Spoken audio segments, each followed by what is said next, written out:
Alright, hi there and welcome back, you beautiful people. The name's Stickz. Today we're back with Planet Zoo. And look at what I've got here. It's an albino red fox called Dimitri. Look at those beautiful blue eyes. Love him already. So he is leucistic. I think that means albino, which means that he has white fur. His stats are not the best, as you can see, but his fertility is 100%, which I did not expect. And there is his sister, Ketura, who is also new, with a white chest and tail tip, black legs and yellow-orange fur. Today, we were actually going to be creating the raccoon exhibit, the one that we were talking about in the last episode. We will be creating it right here, with a road going from this space all the way over to this space. Whoa, they go for a lot. Cool, let's get into the raccoon build. Another time lapse to start of a video. I'm starting to recognize a pattern, are you as well? Anyways, let's talk about Procyon lotor, the common raccoon. Raccoons are only native to North America. However, due to humans, they have now found homes in Europe and Asia as well. Raccoons are considered pests by most, as they now reside in urban environments, but before humans came along, they thrived in deciduous forests.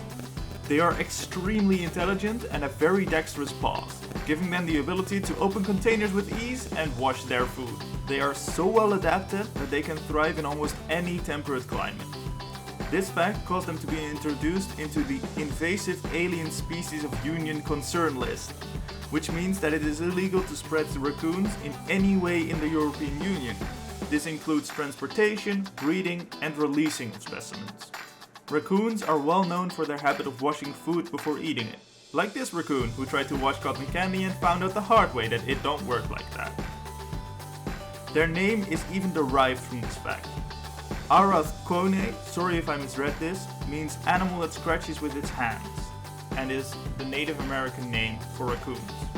The Latin name means before dog washer, so both refer to their dexterous front limbs and their habit to wash their food.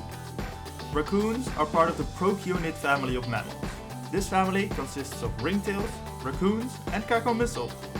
All of these animals are long-tailed nocturnal omnivores, meaning that they come out at night to eat almost anything edible. These creatures also have very soft fur and are poached because of it as well. Raccoon's fur consists of multiple layers, the biggest of which is the underfur, which insulates it against the cold. Like the ringtails, raccoons also have a ringed tail. And of course, they are known for their unique mask-like markings on their face.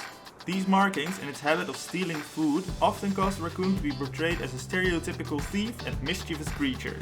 Their diet consists of, for the most part, of small insects and is for 1/3 made up of various plants. There are a total of 22 subspecies of raccoon. I quite like raccoons, like I do with most mammals. Their fuzzy fur and mischievous personality combined with their quirky yet cute mannerisms make them quite likable.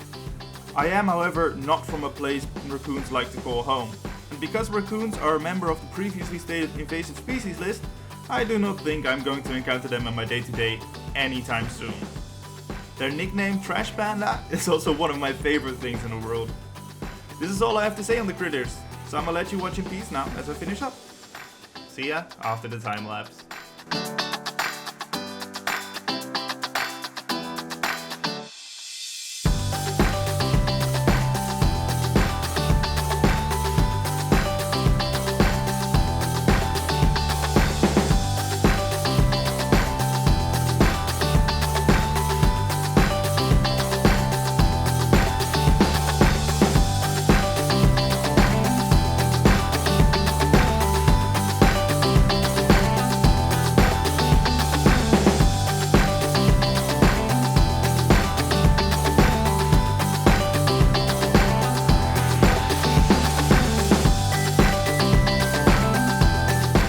So we have just created our raccoon exhibit called Raccoon Cove. It's right here. People can actually walk in. There's a little plaza here where they can sit. They can have some information thrown at their faces. You know the drill. So that is great. Let's see whether they actually really enjoy this. Zoo ticket price is good. What a great looking place. Alright, they at least like that. And as you can see, there's the first raccoon. They shouldn't be scared of people. So let's take a look. Confident with humans, there you go. So I was thinking of maybe adding like a little bit of decoration here and adding some decoration here, but oh, we do have 25,000 all of a sudden, so maybe I'll do that right now actually. Yeah, you know what? I'm gonna do that right now. Be right back. Alright, so we're in Explorer mode with the camera. This is what you can see when you actually go into the zoo. So as you can see, there are a lot of flowers here, like towards the raccoon exhibit. We have also this same wall. And then we get to the Raccoon Cove, which has these little raccoons on a rock with the Raccoon Cove sign. Then we have a beautiful raccoon up here. And when you go in here, this is where you will find the raccoons. As you can see, they've had offspring. They are so cute. But they are albinos, though both of them weren't albino. So I guess that they just have like albino traits. Yeah, and I placed a little sitting area here, if you will, which has a tree in the middle, which will hopefully keep the tree from being mold. The raccoons can climb over you here, which you can walk under, and there's an animal talk point here with the donation boxes, which are getting filled. They are getting filled pretty quickly, of course. Yeah, and then if we go outside again, you have the shops here, which are very busy. This is basically like the main avenue, so a lot of people will be walking here, especially since I don't really have anything to pull them away from this place yet. Then this is the old raccoon exhibit. As you can see, the water has left because, well, it didn't help with the paths. The paths kind of ruined my life for a little while, as you saw with the time lapse. So I had to remove the water, remove the fencing, and yeah, we're now just left with this ruin, which is a shame, but we're gonna fix it in this episode as well. Then you have this look-in into the raccoon exhibit with a few feeders right here. You can just like take a peek. Then we have another 4 information boards right here, and then this is towards the staff parts. And as you can see, as soon as you like walk past into the staff parts, it becomes a lot less nicely decorated, but we will fix that later. For now, I've placed these barriers here because, well, there is absolutely nothing to see on this side. Alright, so if we go to the other side from the raccoons, we first pass, of course, the snakes, which are actually right here. What a cutie. Yeah, and now we're going on to the fox exhibit, which we created in the last episode, where you can also see again that there is a information board right here. And then you can view the foxes, which are right there. Why are you looking this way, man? There you have the dad. And there you have, I think this is Dimitri, because Dimitri has grown up to be a beautiful fox. Can you see the beauty? I love him. I love him. I love all the foxes. I love him. Yeah, and then if we go back past the shops, we will find another small decorative place. First, you of course pass all the food shops and the Monsieur Friet, and then afterwards staff entrance again. This time it's a little bit better decorated, but I still have yet to put anything right here. Maybe we'll decorate it, maybe we won't. Not sure yet. I think I will, but in my free time. Right here you have the K-Nid display with the wolf gargoyle. No, the fox gargoyle. Yeah, that was the zoo tour up till now. Yeah, so we've created this this raccoon exhibit, which I think looks absolutely phenomenal. It's not perfect, of course. It's quite bland back here, but I wanted to keep the space to have the people like walk everywhere. So later on in this episode we'll be doing this for the bear exhibit, but for now we'll be waiting a little bit until our finances go up to like 50k, I think, 50k-ish. And that'll be great, then we can build the bear exhibit. Alright, so first here's footage of me just looking at the foxes in 5 times speed whilst I talk to you for a little bit, because I wanted to speak to you about like the plans for this zoo. I am going to talk about it a little bit later as well, but I just wanted to do it right now because then the building process for the bear exhibit is a little bit more clear. So what I wanted to do was basically create the next theme almost. Like, the bears are kind of the transitionary area towards the next theme, which will be conservation. So we'll have a lot of endangered animals. I was thinking the horses and the tigers mainly in this area where we have a lot of the like futuristic naturey aesthetic of the conservation theme, which will be great, I think. So yeah, that's just the plan. That's why I'm using a lot of conservation elements in the bear exhibit, which you will be seeing me build in a time lapse in about like 10 seconds ish. So yeah, I hope you'll enjoy the time lapse, and let's get into it. I just realized I started building without recording, so yeah, this is what I have up till now. And we'll start the time lapse now. Okay, 2 time lapses in 1 video. Why do I do this to myself? Anyways, let's get into Ursus arctos horribilis, the grizzly bear. The grizzly is a subspecies of the North American brown bear, and technically shares the same species as the Kodiak bear, Ursus arctos. Though the Latin name does imply a significant link to the Arctic, polar bears are not considered the same species as grizzlies, as their Latin name is Ursus maritimus, referring to their marine lifestyle.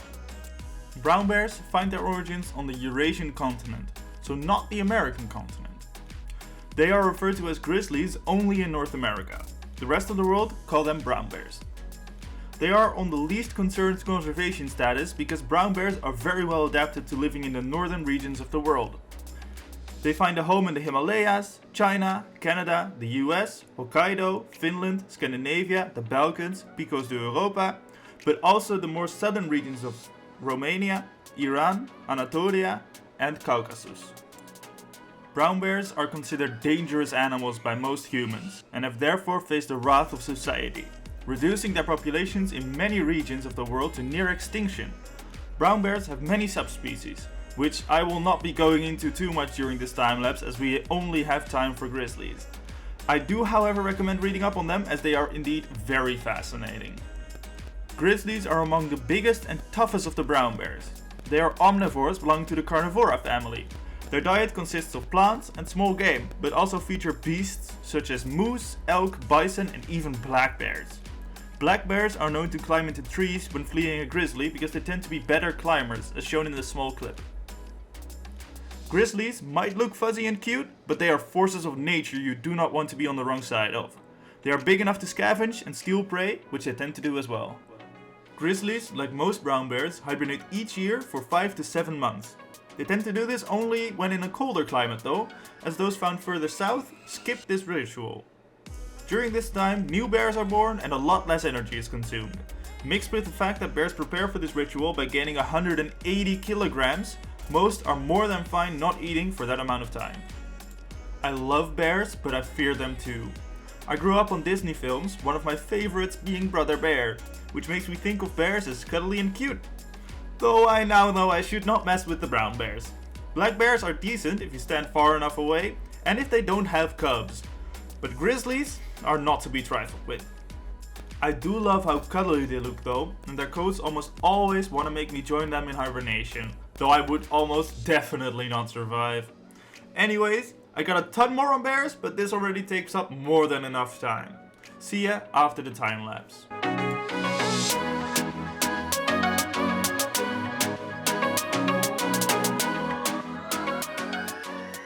Alright, so the bear pit is done.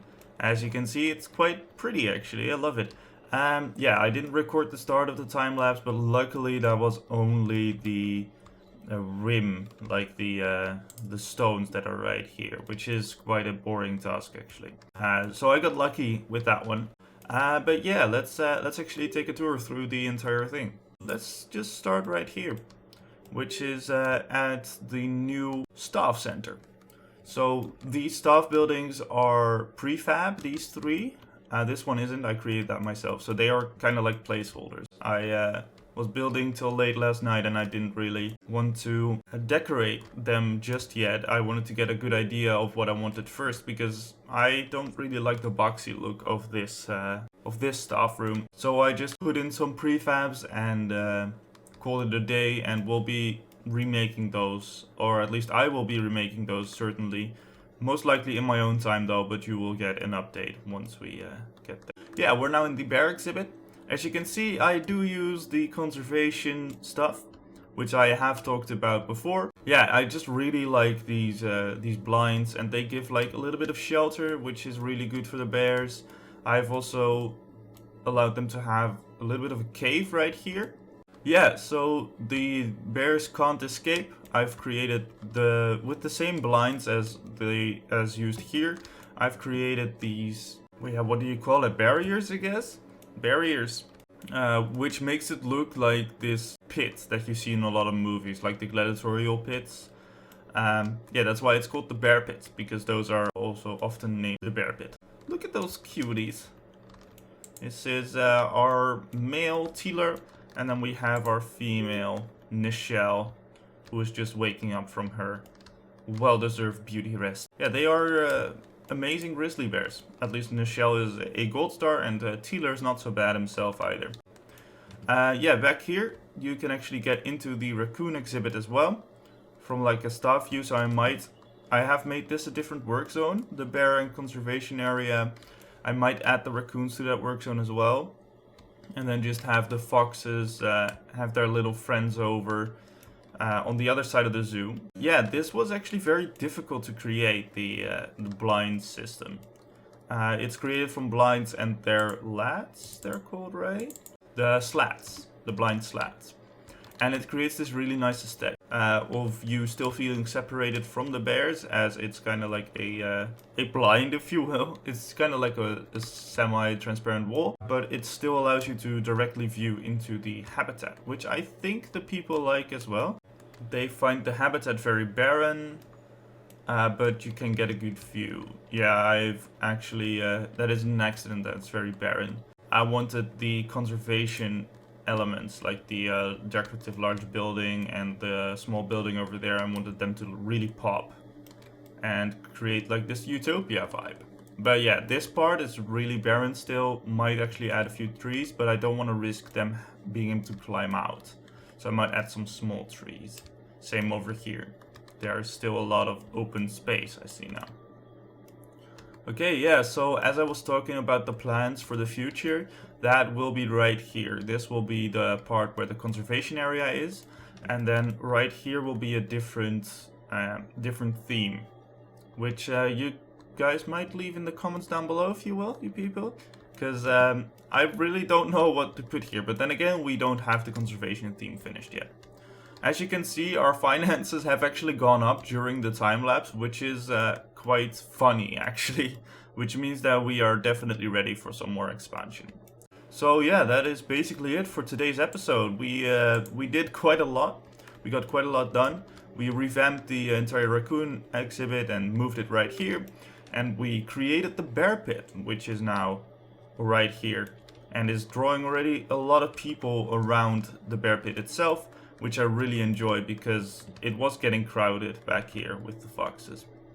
So yeah, let's get one more shot of the bears in their natural habitat. Let's get a beauty of Nichelle, and then we will see you all in the next one. I hope you all enjoyed. If you did, be sure to leave a like, as you know the algorithm and its mysterious yet wonderful ways. So I'll see you all in the next one. Stickz.